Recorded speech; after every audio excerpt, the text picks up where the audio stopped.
같이 일하시는 분들은 좀 어떤 분들이세요? 학력 관점에서 말씀을 드리면 뭐 대부분 카이스트 포항공대 출신이었고 해외 유수 대학이라고 표현하는데 뭐 글로벌 탑 10, 미국 탑 10 대학교 나오신 분들이었던 것 같고 극소수 국내 다른 학교 분들도 좀 계셨어요. 그런데 이제 극소수의 다른 학교 나오신 분들은 이전 경력이 좀 화려하셨던 분들이 많았던 것 같아요. 뭐 다른 컨설팅 펌에서 되게 일을 잘해서 업계에 소문이 나서 이제 우리 회사에서 직접 모셔온 분들. 그래서 뭐 사실 컨설팅 펌을 들어오기 위한 배경은 이제 학벌이 사실 조금 있긴 한데 그 외적으로는 되게 많이 열려있는 편이에요. 그 외쪽으로 열려있다는 게 이전에 뭐 커리어나 학과나 이런 것들 측면에서는 되게 많이 열려 있습니다. 컨설팅 업무 관련해가지고 좀 여쭤보고 싶은데 네. 프로젝트 단위로 돌아가다 보면 팀이 꾸려질 때 어떤 좀 기준과 절차로 이렇게 꾸려지는 거예요?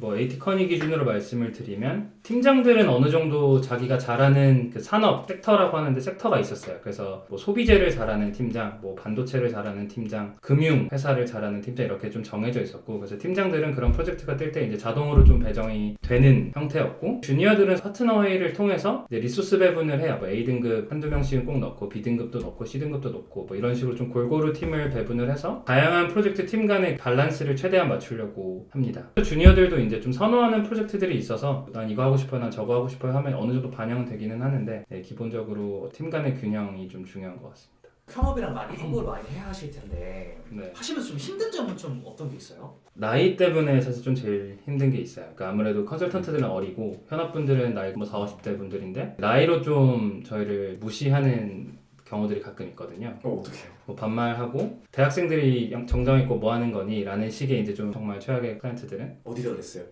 그거는 좀 그럼 반대로 좀 일을 잘하기 위해서 네. 컨설턴트가 현업을 대할 때 좀 그런 팁 이런 거 없나요?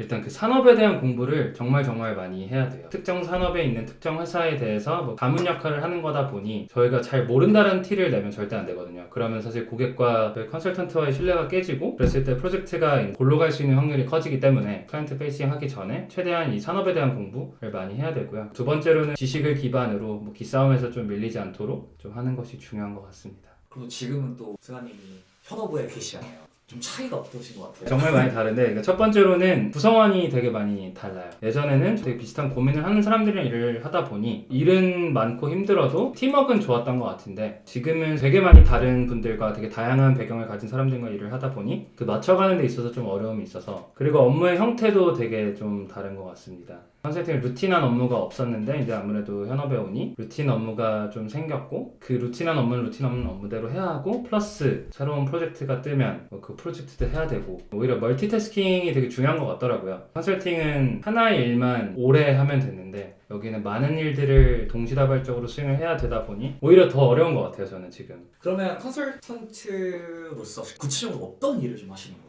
네, 가장 기억에 남는 프로젝트는 특정 기업의 이제 신사업을 발굴해주는 프로젝트였어요. 빡세네.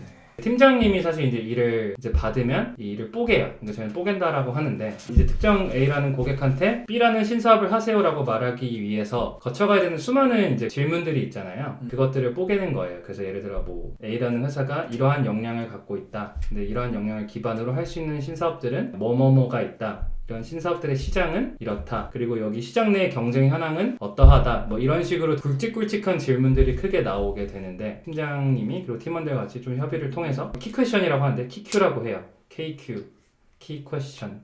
네, 주요한 질문들. 우리도 알아 그럼. 아니 그냥 좀 야 근데 캐릭터니까 되게 보인다. 아니 발음이 안 좋을까봐 여러 번 얘기하는 거예요.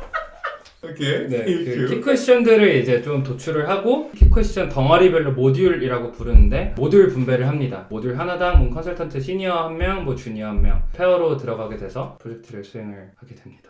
그게 실제로 근데 결과물이 나왔을 때 클라이언트들한테 유의미하고 도움이 되는 그런 것들이 보이나요? 항상 그렇다고 할 수는 없는데 저희가 뭐 3개월의 프로젝트를 한다고 하면 갑자기 3개월 뒤에 빵 하고 결과물을 전달하는 게 아니라 거의 일 단위, 주 단위로 클라이언트랑 얘기를 하거든요. 우리가 생각하는 것과 클라이언트가 생각하는 게 이제 일치하는지를 계속 좀 조율해 가서 이게 사실 되게 중요한 것 같아요. 어쨌든 우리의 고객이 원하는 게 뭔지를 알고 있는 게 당연히 프로젝트를 수행하는 데 큰 도움이 되기 때문에 커뮤니케이션 플랜을 잘 짜서 주기적으로 얘기를 하는 게 프로젝트 성공의 뭐 하나의 좀 핵심이 아닐까 싶습니다.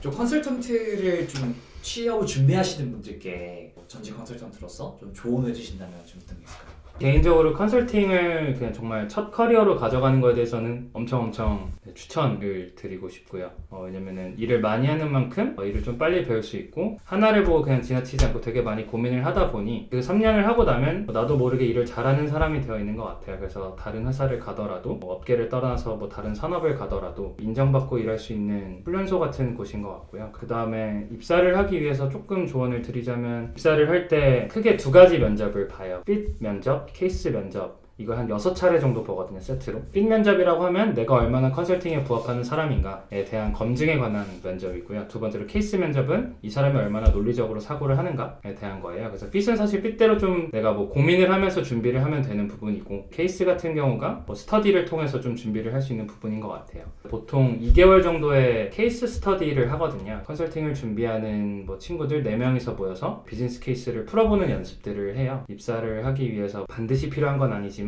저한테는 되게 큰 도움이 됐던 것 같습니다. 제가 실제로 받았던 케이스 인터뷰 사례를 들어드리면 이제 우리한테 컨설팅을 맡긴 업체가 놀이동산을 운영하는 업체다. 이들이 미국에 위치해 있는데 동일한 지역에 경쟁사가 이제 득점을 하려고 한다. 이때 우리의 방어 전략은 어떻게 수립해야 하나? 이런 식으로 질문이 나와요. 실제로 아무튼 이런 케이스 준비를 할 수 있는 자료들이 사실 많이 없어요. 그러니까 무슨 말이냐면 케이스 인 포인트라는 책이 있는데 교과서적인 책이라 컨설팅이 뭐지? 어떤 걸 준비해야 하지? 라는 고민을 할 때 보기에는 되게 도움이 되지만 실질적으로 내가 정말 면접에 대응하기에는 좀 어려운 부분이 있어요. 대부분의 사람들이 어떻게 준비를 하냐면 주변 선배들을 통해서 자료를 얻는 것 같아요. 그 선배들이 실제로 면접을 봤을 때 어떤 질문들이 나왔는지를 좀 파악을 하고 이 선배들이 이걸 어떻게 답변을 하고 어떻게 입사를 했는지를 좀 많이 참고를 해서 준비를 하는 것 같습니다. 그럼 혹시 구독자분들께 승환 씨께서 준비했던 그런 자료들을 좀 공유 가능할까요? 네, 제가 입사를 했던 게 한 3, 4년 전이라 조금은 아웃데이트드 될 수 있지만 필요하시다면 공유를 드릴 수 있을 것 같습니다. 네, 감사합니다. 네. 이 영상이 재밌거나 유익하셨다면 구독과 다른 영상 시청 부탁드리겠습니다. 감사합니다. 오케이. 고맙습니다. 감사합니다.